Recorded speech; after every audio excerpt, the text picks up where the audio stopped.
अब हम स्टार्ट करते हैं थ्योरी ऑफ स्टरलाइजेशन से।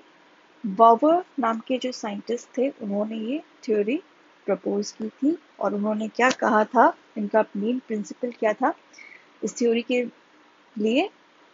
Progressive sterilisation of potentially fertile cells of sporophyte.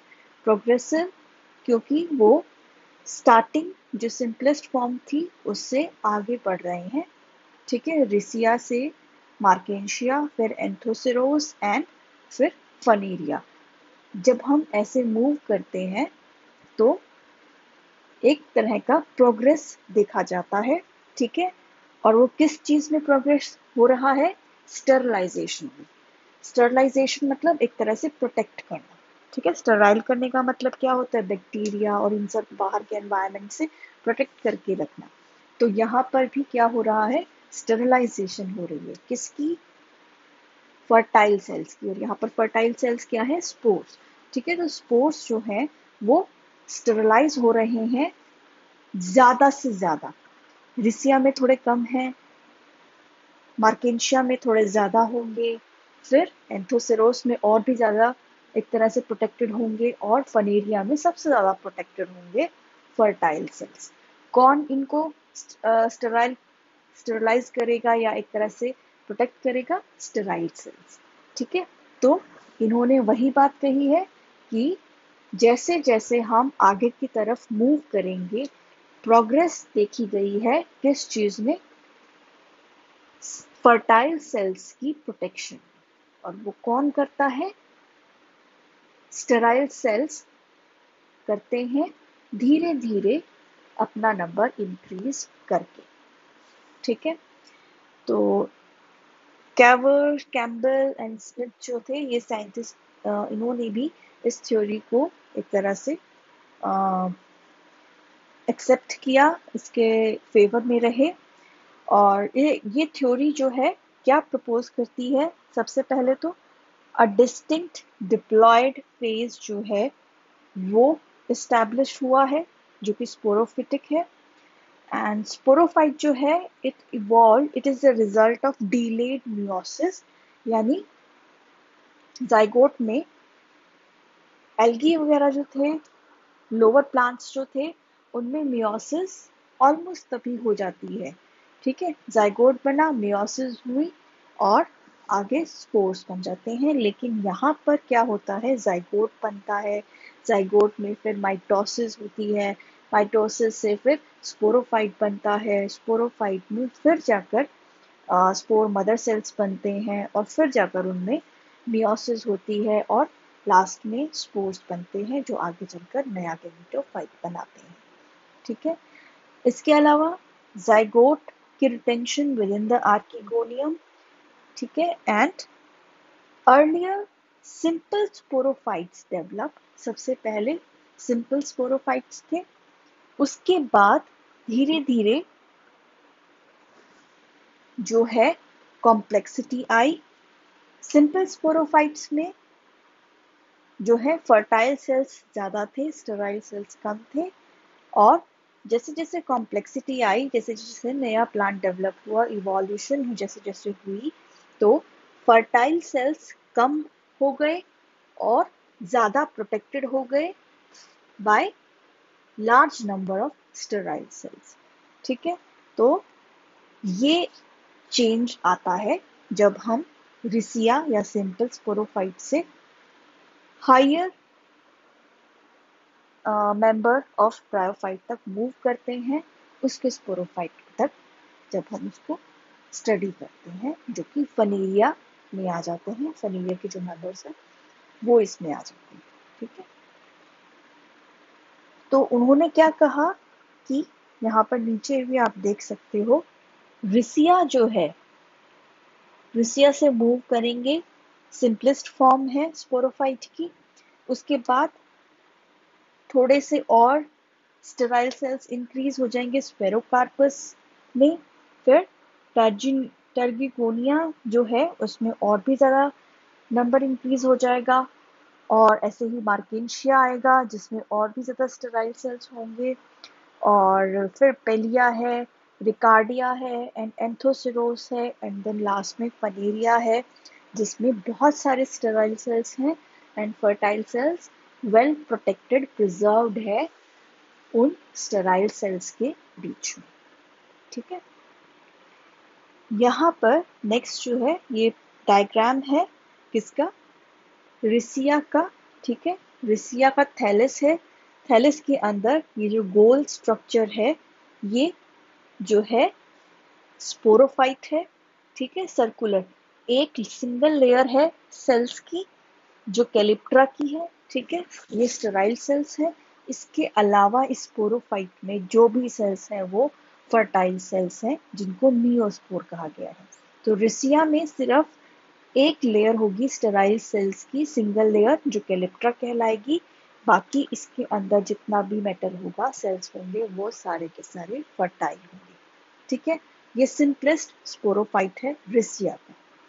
यहाँ पर हम देख सकते हैं कैसे number of sterile cells increase हो रहे हैं और फर्टाइल सेल्स डिक्रीज हो रहे हैं। सबसे पहला जो है रिसिया का है, उसके बाद जो है यहाँ पर स्फेरोकार्पस है बी। ठीक है, और यहाँ पर देख सकते हो सीटा डेवलप हो रहा है, फुट डेवलप हो रहा है, मतलब number of sterile cells increase हो रहे हैं। फिर सी आता है हमारे पास, सी जो है वो टेर्जियोना है, वो उसमें देखो फुट एंड सीटा और भी ज़्यादा बड़ा हो गया है, number of cells in foot and seta और भी ज़्यादा इंक्रीज हो गए हैं। साथ साथ इलेटर्स इसमें प्रेजेंट है, इलेटर्स भी स्टेराइल सेल्स होते हैं। ठीक है, उसके बाद डी की तरफ देखते हैं, यहाँ पर स्पोरोफाइट में और भी ज़्यादा नंबर इंक्रीज हो गया है स्टेराइल सेल्स का, इलेटर्स नंबर इंक्रीज हो गया है, ये मार्केंशिया का स्पोरोफाइट है। इसके बाद हम देखते हैं ई, ई जो है वो पेलिया का है, एफ पेलिया का ही सेक्शन है यहाँ पर कट किया हुआ। अब देखो सीटा जो है और भी ज़्यादा एलोंगेटेड है, मार्केंशिया में देखो सीटा बहुत छोटा है और इससे पहले वाले स्ट्रक्चर्स में सीटा बहुत छोटा था।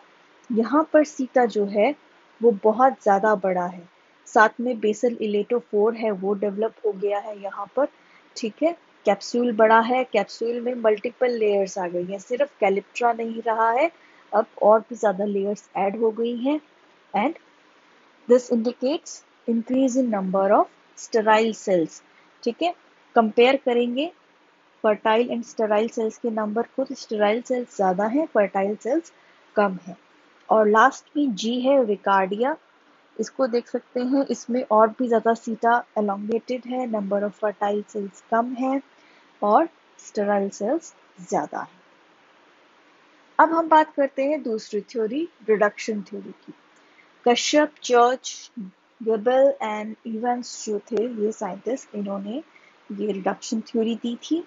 इन्होंने क्या कहा था कि सीरीज जो है वो डाउनवर्ड मूव कर रही है, जो थ्योरी ऑफ स्टरलाइजेशन थी वो अपवर्ड मूव कर रही थी, रिसिया से मार्किंशिया, एंथोसिरोस एंड फनेरिया ऊपर की तरफ मूव कर रही थी, प्रोग्रेसिव थी। ठीक है, सिंपल से कॉम्प्लेक्स की तरफ जा रही थी। रिडक्शन थ्योरी में क्या कहा गया कि इवोल्यूशन जो है वो रेट्रोग्रेशन से हुआ है, यानी सिंप्लिसिटी जो है वो लॉस्ट हुई है, लॉस की वजह से इवोल्यूशन हुआ है।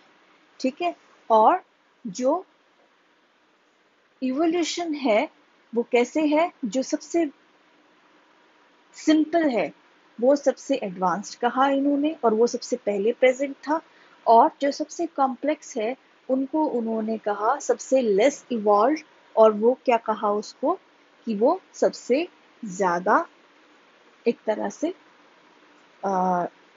लास्ट में प्रेजेंट है।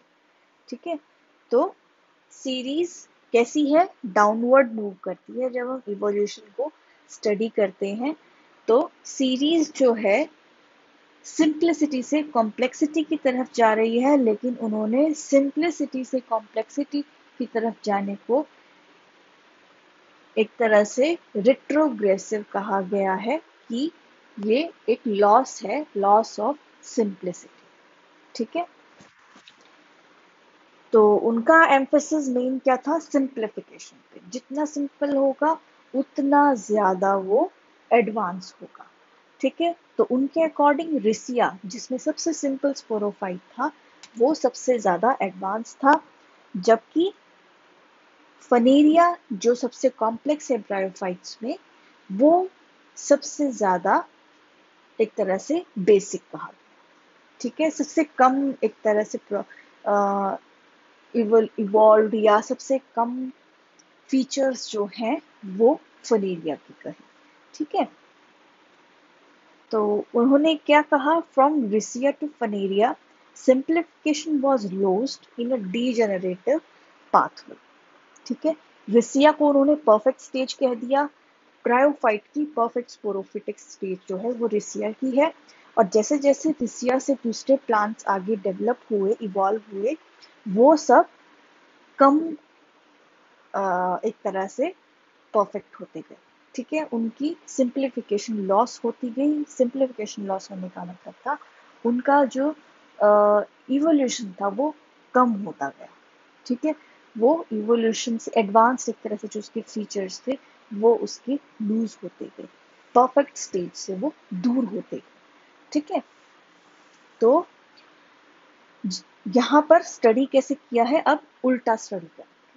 ठीक है, जो प्रोग्रेसिव होगी वो हम रिसिया से फनेरिया की तरफ स्टडी करते हैं, और जो रेट्रोग्रेसिव होगी वो उल्टा चलेगी, पीछे की तरफ जाएंगे। फनेरिया से हम पीछे की तरफ जाएंगे, रिसिया की तरफ। ठीक है, ओल्डर प्लांट की तरफ जाएंगे। तो इसके लिए उन्होंने क्या एक तरह से एविडेंस दिए या पॉइंट्स दिए इसको एक्सप्लेन करने के लिए। सबसे पहले तो था सिंप्लीफिकेशन ऑफ डिहाइसेंस apparatus। ठीक है, फनेरिया से जब हम एंथोसिरोस की तरफ जाते हैं, एंथोसिरोस से मार्किंशिया, उल्टा, या ध्यान रखो यहाँ पे सीरीज उल्टी चल रही है। फनेरिया, एंथोसिरोस, मार्किंशिया, रिसिया। जब हम यूं मूव करते हैं उल्टी डायरेक्शन में तो सिंप्लीफिकेशन होता जाता है हर चीज का। ठीक है, डिहाइसेंस जो है वो सिंप्लीफाई होती जाएगी, and number of green photosynthetic tissue है वो कम होता जाएगा, एंड स्टोमेटा जो है वो डिसअपियर हो जाएगा, कैप्सूल वॉल की थिकनिंग जो है वो कम हो जाएगी, धीरे धीरे सीटा और फिर लास्ट में फुट का भी डिसअपियरेंस हो जाएगी, एलिमिनेशन हो जाएगा, and increase in number of fertile cells. ठीक है, फनेरिया से जब हम रिसिया की तरफ मूव करेंगे तो स्टोमेटा कैप्सूल वॉल में से या स्पोरोफाइट वॉल में से रिमूव होता जाएगा। कैप्सूल वॉल जो है फनेरिया की ज़्यादा थिक होगी, रिसिया की कम थिक होगी। और सीटा एंड फुट की बात करें तो फनेरिया में प्रॉपर सीटा एंड फुट प्रेजेंट होगा, जबकि रिसिया में एब्सेंट होगा। ठीक है, तो ये इस तरह से धीरे धीरे जो है लॉस ऑफ सिंप्लिसिटी को यहाँ पर मेन एम्फेसिस दिया है। जितना सिंप्लीफाइड होगा प्लांट उतना ज्यादा एडवांस उन्होंने कहा है, उतना ज्यादा परफेक्ट स्टेज उन्होंने उसको कहा। ठीक है, so the evidence in reduction theory suggest कि रिसिया जो है वो सबसे ज्यादा एडवांस्ड है, सबसे ज्यादा परफेक्ट स्पोरोफिटिक स्टेज है ब्रायोफाइट की, बट रिड्यूस्ड स्ट्रक्चर पे प्रेजेंट है। ठीक है, so this was the reduction theory. अब हम बात करते हैं next to biological importance, and that is economic importance. Economic importance में सबसे पहले ब्रायोफाइट्स की एक आता है पॉइंट स्फेगनम का। स्फेगनम जो है वो पीट बनाता है। ठीक है, इसको एक बार आगे चलकर हम फिर थोड़ा डिटेल में स्टडी करेंगे। इसके अलावा जो ब्रायोफाइट्स हैं उनमें मेडिसिनल प्रॉपर्टीज होती हैं, एंटीबायोटिक प्रॉपर्टीज होती हैं, और they can be a good indicator of soil health। ठीक है, एंड ऑल्सो वो इजीली मेटल्स को, हैवी मेटल्स को खासकर इजीली एब्जॉर्ब कर सकते हैं, तो हम उनको यूज कर सकते हैं as indicator for air and water. जो ब्रायोफाइट वहाँ ग्रो कर रहा है, उसको हम स्टडी करेंगे, ठीक है, उसका एनालिसिस करेंगे और पता लगा सकते हैं कि वहाँ पर पॉल्यूशन है या नहीं, depending upon the type of analysis. उसमें जैसे मेटल्स हमको मिलेंगे, कंपाउंड्स जैसे मिलेंगे, उसके बेसिस पे। अगर तो वहाँ उसमें हमको बहुत सारे हैवी मेटल्स मिलेंगे तो मतलब वो बहुत ज़्यादा पॉल्यूटेड है एरिया, अगर नहीं तो मतलब वो एरिया लेस पॉल्यूटेड है या काफ़ी हेल्दी एरिया। ऐसे ही सॉइल फॉर्मेशन में हेल्प करता है ब्रायोफाइट, और सॉइल कंजर्वेशन में हेल्प करता है, बोग सक्सेशन में हेल्प करता है, ठीक है। अब हम देखते हैं स्फेगनम एज पीट जो है, इसका क्या इम्पोर्टेंस है। ये जो है स्फेगनम का प्लांट है, ठीक है। इसकी एक फीचर होती है, स्फेगनम की जो सेल्स हैं, दो तरह के सेल होते हैं इसके एक्सेस में। एक होता है हाइलिन सेल जो कि वाटर स्टोर करके रखता है, एक होता है फोटोसिंथेटिक सेल ग्रीन कलर का। यहाँ पर देख सकते हो ट्यूब लाइक जो सेल्स हैं एक दूसरे से कनेक्टेड ग्रीन कलर के, ये फोटोसिंथेटिक सेल्स हैं। और इनके बीच में जो खाली स्पेस दिख रहा है, वाइट स्पेस जो दिख रहा है ट्रांसपेरेंट सा, वो एक्चुअल में स्पेस नहीं, खाली नहीं है, कैविटी नहीं है, वो हाइलिन सेल्स हैं जो मेन जिनका पर्पस होता है वाटर को स्टोर करना। तो स्पेगनम का एक इम्पॉर्टेंट फीचर है कि it can absorb a lot of water, ठीक है, अपने अंदर बहुत सारा वाटर एब्सॉर्ब करके रख सकता है। और जब हम उसको ड्राई करते हैं और एक तरह से अंडर प्रेशर वो इस तरह से पीट की फॉर्म में जो है हमको ऑब्टेन होता है। अब हम बात करते हैं स्पेगनम पीट की। तो सबसे ज़्यादा कोल्डर रीजन्स, टेम्परेट रीजन्स में ये मिलता है वर्ल्ड की, ट्रॉपिकल रीजन्स में नहीं मिलता। न्यूजीलैंड है, इंग्लैंड है, कनाडा है, एंड साउथ अमेरिका में ब्राज़ील है और चिली है, इन जगहों पर ये जो है मिलता है बहुत ज़्यादा।